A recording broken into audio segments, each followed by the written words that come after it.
What's up, Movement Masters? It's Shawn Myszka, Movement Master in OptimizeMovement.com, coming to you with this week's exercise of the week.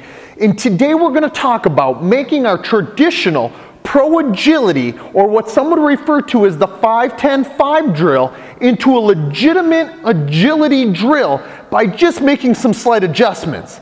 You know, as it stands, the pro agility is a terrific drill for improving or increasing an athlete's ability to combine movement patterns together in a pre-programmed, closed, predetermined fashion and environment. And I think this is fine and dandy. It's actually essential when we look at developing the proper movement mechanics and the combination of movement patterns together, as well as when we look to assessing deficiencies when we're looking at an athlete's ability to start, stop, and change direction in a lateral to linear to lateral standpoint in fashion. And so when I'm looking to make adjustments to an athlete's traditional or typical change of direction ability mechanics in their kinematic structure or their cutting style and characteristics, I often use the pro agility. But what I've realized is it's not the do-all end-all, and it definitely isn't an agility per se, as the name would give us, okay?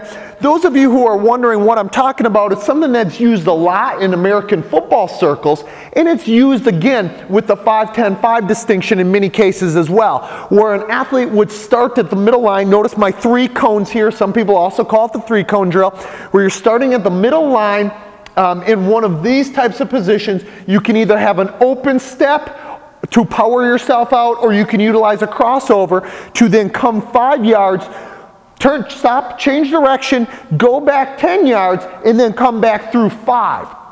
And this is something that's used in a lot of American football circles. And again, I do believe that it could be essential. But the thing is, by making some minor modifications to the environment that we're giving in the drill, we can make it more reactive, and we can add that element to it, and therefore gain what many agility drills out there actually lack. And that's the perceptual and decision-making process and requirements. So we can actually see the athlete's kinesiological pattern and movement mastery level improve in a more sport-specific, movement skill-oriented fashion and way. And so all we would do is we add a stimuli, okay? Or in some cases, we add multiple stimuli. The one thing that needs to be said is that we want to make sure that the athlete first has control and ownership in the right and most proper display of mechanics and kinematic structure that we're searching for when they show it in the pre-programmed closed fashion, before we ever make it or turn it into an open environment or add a stimuli to it, okay? So that's something that's imperative. If the athlete doesn't have the ownership in the kinematic structure and mechanics that we're searching for, don't add the stimuli. But eventually, if we want to see those change of direction abilities and characteristics show themselves in the sport, on the field, on the court, etc., this is an easy way for us to do it. So what I do is I include myself or have another fellow athlete to control the stimuli, again, depending on the athlete's displayed level of movement mastery in the actions required. So let's say this were to be one of my lines and the athlete is coming this way at me. Imagine the cones being flipped around. I'm sorry that the way I have this set up. I will start as the coach or as a fellow athlete at a varying distance away from the spot where they would traditionally be stopping and changing direction. I then tell that athlete that it's not going to be executed in our traditional fashion, even though we'll keep the cone right here. Okay, so that athlete is now required not to look down at the ground, not to touch the ground, but to look at the stimuli first and foremost. The partner or individual coach who's utilizing this style of stimuli has to be in control of his or her body as well and know what is required and expected of the athlete in this type of change of direction ability type drill. So when the athlete is approaching me at 5 yards or at the 10 yards, whichever spot or stop point that you're using the stimuli, I would then be looking to read what his or her behavior is, and then try to require them to change it up time to time, rep to rep. So what I would do is I would come and I would attack it here as well, and when I stop, I want that athlete to stop, turn, and change direction there while maintaining contact with me. They can then get their head up on a swivel and they can turn and change direction. So if I'm the athlete coming and there's a stimuli here, I'm looking at him or her, and when they stop, I realize I must stop and change direction back out into the direction that I had come from. So I might be requiring that athlete then to stop at 8 yards, or maybe I would let them even come past the line, because I don't want them getting accustomed to the actual steps that it requires in order to complete the drill each and every time that they do it, unless they're getting ready for the NFL Combine or a Combine type test. Okay, so what I do as the coach or as the fellow athlete who's controlling the stimuli is I have that person or myself personally changing the starting position. So depending on that athlete's position that they are playing, I will change the starting position of the stimuli. I might start here. I might start in a more athletic ready position. I might start like giving them a different stimuli to look at before they ever even start and begin, just to be able to get them distracted in their brain going in different directions. So I'll change the starting position.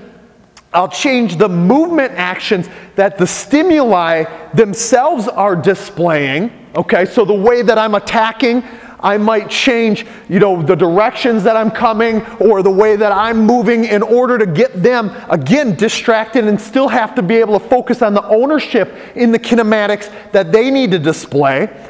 I might change the angles. Okay, so if they still are coming in this direction, I might give them a different way to look at it. Okay, I might come from all the way over here and then come and direct it here to them. Or I might come along with them and be running along with them here. So let's say that it is an athlete who's starting at this cone and coming over to this one. I might start with them or in that direction and come and attack here to get them to stop, change direction, and push back out that way. Okay, so I'm changing angles, I'm changing positions, I'm changing directions, and then the other thing that I'm changing is the stimuli speed. So they have to react to different things at all times. The environment never stays the same from rep to rep with an athlete who already displays the movement mechanics and kinematic structure that I'm searching for when they're performing it in the closed type of environment. So if I make the drill more open, I improve their reactive ability as well. The other thing that I'll do is if it's, say, a wide receiver or a running back or somebody like that who's going to find themselves in the open field a lot, I'm going to put multiple stimuli here that then they have to look at, react to, see lots of different things, and still have to do the right thing and search for the right thing in cue to be able to perceive, make a decision, and then place themselves in the right position to execute the mechanics that we're searching for. All of this depends, so the stimuli all depends on exactly what I'm looking to address with that respective athlete, what that athlete's weaknesses are, as well as what they might be displaying rep to rep as well. Okay, so that's something that as a coach or as a trainer and a movement specialist, you should always be cognizant of with any drills that we do, and anytime that you're utilizing an open drill in a more reactive ability training type task. That's something that's imperative and important that you have full control of as a movement specialist.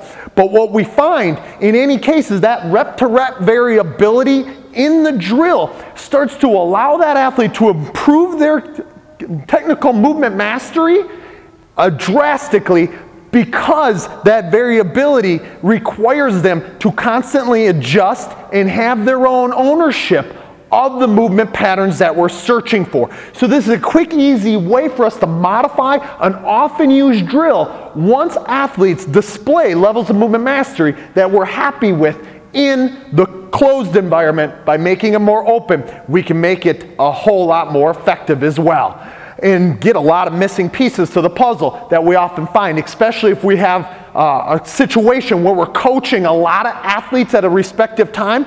We can put other athletes in charge of being the stimuli. They often have fun with it, and the athlete also gets to increase their kinesiological pattern and movement mastery level. at the same time. So I hope you found this quick exercise of the week type tip helpful.